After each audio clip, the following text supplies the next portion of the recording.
తర్వాత శరీరంలో అరికాలు మొదలుకొన్నది నెత్తి వరకు. తల పెరిగిపోయిందని హెయిర్ స్టైల్కి చేయించుకుంటారు, మళ్ళీ తల పెరిగిపోతాయి. గోర్లు కట్ చేస్తాం, మళ్ళీ గోర్లు వచ్చేస్తాయి. మానవ దేహం విచిత్రమైనదిగా ఉండడానికి గల కారణం ఇది దేవుడు చేశాడు.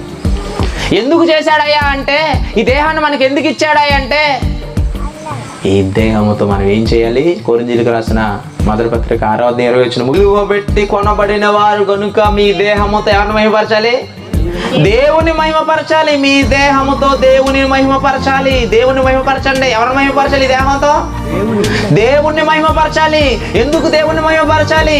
ఈ దేహాన్ని మనకి ఇచ్చింది ఎవరో? దేవుడండి. కానీ మనిషి ఏం చేశారో తెలుసా?